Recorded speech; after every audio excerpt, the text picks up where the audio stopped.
Next topic है effect क्या है ओजोन के डिप्लेट होने का। ओजोन लेयर जो है, ओजोन लेयर के डिप्लेट होने का क्या इफेक्ट हो रहा है। सबसे पहली चीज़ है कि ओजोन लेयर कहाँ पाई जाती है, इस पर बात करते हैं। ये आपकी अर्थ है, अर्थ से ऊपर ये एटमॉस्फेयर है, ये ट्रोपोस्फियर, स्ट्रेटोस्फियर, मिजोस्फियर और ऊपर हो गया थर्मोस्फियर।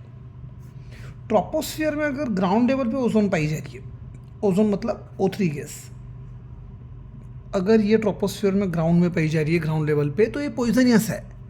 लेकिन अगर ये स्ट्रेटोस्फियर में है, अगर ये स्ट्रेटोस्फियर में है तो ये हमारे लिए यूज़फुल है। स्ट्रेटोस्फियर में अगर ओजोन है तो ये हमारे लिए यूज़फुल है। ये इसलिए यूज़फुल है क्योंकि ये यूवी रेडिएशन को अंदर आएगी तो रिफ्लेक्ट करके बाहर भेज देगी। सन से जो यूवी रेडिएशन आ रही है उनको प्रिवेंट करती है, या तो एब्जॉर्ब कर लेती है या रिफ्लेक्ट करके बाहर भेज देती है। क्या क्या बेनिफिट्स हैं ओजोन लेयर की स्ट्रेटोस्फियर में। ओजोन लेयर जो स्ट्रेटोस्फियर में दिख रही है हमें, ये 6 से 30 माइल तक होती है, जो अर्थ को प्रोटेक्ट करती है हार्मफुल अल्ट्रावायलेट रेज से। पर हो ये रहा है कि हम आजकल केमिकल्स यूज़ करने लग गए हैं, chlorofluorocarbon, hydrofluorocarbon, halons, CCl4, methyl bromide, ये जितने भी हम केमिकल्स के नाम ले रहे हैं अभी, ये सारे डिस्ट्रॉय करते हैं ओजोन लेयर को। कैसे करते हैं तो एग्जांपल देता हूँ मैं। O3 मॉलिक्यूल जो है वो क्लोरोफ्लोरोकार्बन से, फॉर एग्जांपल क्लोरीन गैस से रिएक्ट करता है तो ऑक्सीजन मॉलिक्यूल अलग हो जाता है और इसमें से एक ऑक्सीजन एटम Cl से कंबाइन होकर OCl बनाता है। इस तरह से ओजोन का जो मॉलिक्यूल है वो टूटता है और धीरे धीरे ओजोन लेयर टूटती है। ओजोन लेयर टूट जाएगी तो हार्मफुल रेडिएशन जो रिफ्लेक्ट हो रही थी या एब्जॉर्ब हो रही थी वो हमारे अर्थ तक आएगी। और अगर अल्ट्रावायलेट रेडिएशन अर्थ तक आ गई तो ह्यूमंस को बहुत सारी प्रॉब्लम्स हो सकती है, एनिमल्स को बहुत सारी प्रॉब्लम हो सकती है, प्लांट्स को बहुत सारी प्रॉब्लम हो सकती है। ह्यूमंस में वो कॉज करती है स्किन कैंसर। तो यहाँ पर देखो, एक क्लोरीन मॉलिक्यूल डिस्ट्रॉय कर सकता है 1,00,000 ओजोन के मॉलिक्यूल्स। एक क्लोरीन मॉलिक्यूल अकेला ही कितने 1,00,000 ओजोन के मॉलिक्यूल्स को डिस्ट्रॉय कर सकता है। क्लोरोफ्लोरोकार्बन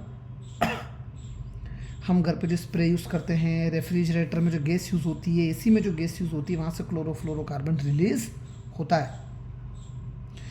यूवी रेडिएशन स्ट्रेटोस्फियर में क्या होती है, ब्रेक हो जाती है। मैंने समझा दिया अभी। यूवी स्ट्रेटोस्फियर में ब्रेक करती है ओजोन के मॉलिक्यूल्स को। किसके मॉलिक्यूल्स को? Molecules of O3। तो सबसे पहले क्या करेगा ये? सबसे पहले यूवी स्ट्रेटोस्फियर में ब्रेक करेगा क्लोरोफ्लोरोकार्बन को। क्लोरोफ्लोरोकार्बन से निकलेगी क्लोरीन, वो क्लोरीन रिएक्ट करेगी ओजोन से और फिर ओजोन डिस्ट्रॉय हो जाएगा। तो क्लोरीन मॉलिक्यूल कहाँ से आया? जो क्लोरोफ्लोरोकार्बन था वो टूटा था, ये रिएक्ट करेगा ओजोन से और उसको डिस्ट्रॉय करेगा। इसके अलावा वॉल्केनिक इरप्शन जो होता है, नाइट्रोजनस कंपाउंड जो हम यूज़ करते हैं, ये भी ओजोन लेयर डिप्लेट करने के लिए रिस्पॉन्सिबल होते हैं। इफेक्ट क्या है ह्यूमन पर?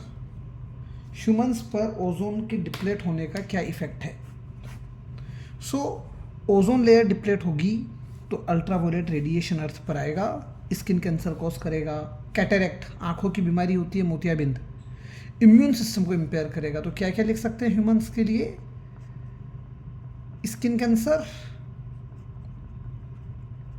कैटरेक्ट एंड इम्यून सिस्टम को इम्पेयर करना या डिसरप्ट करना। अगर आप ओवर एक्सपोज हो जाते हैं यूवी से तो एक बीमारी होती है मेलानोमा। मेलानोमा एक सभी कैंसर, स्किन कैंसर होते हैं उसमें सबसे खतरनाक होता है मेलानोमा। स्किन कैंसर जब रेयरेस्ट, सबसे वर्स्ट फेज में चला जाता है तो उसे बोलते हैं मेलानोमा। एंड एक और लिखेंगे क्विक एजिंग। क्विक एजिंग मतलब बुढ़ापा भी बहुत जल्दी आता है। मेलानोमा के अलावा क्विक एजिंग। क्या क्या पॉइंट लिख सकते हैं अपन? Skin cancer, cataract, immune system, skin cancer के worst form melanoma and quick ageing, बुढ़ापा जल्दी आता है। इन्वायरमेंट पर ओजोन डिप्लेट होने के क्या क्या इफेक्ट हैं? पत्तियों की साइज़ छोटी हो जाती है, ग्रोथ ग्रोथ रिड्यूस हो जाता है प्लांट्स का, फ्लावरिंग और फोटोसिंथेसिस जो है वो डिसरप्ट हो जाता है प्लांट में, क्वालिटी ऑफ क्रॉप धीरे धीरे लो होने लग जाता है, यील्ड कम होने लग जाती है और प्लांट की प्रोडक्टिविटी कुल मिला के डिक्लाइन होती है। तो क्या लिखेंगे आप, मिनिमल हो जाएगा, मिनिमम हो जाएगी। क्या क्या चीज़ें, ग्रोथ कम हो जाएगा, फ्लावर्स नहीं आएंगे, फोटोसिंथेसिस नहीं होगा, लीफ साइज रिड्यूस हो जाएगी, यील्ड रिड्यूस हो जाएगा और प्रोडक्टिविटी रिड्यूस हो जाएगी।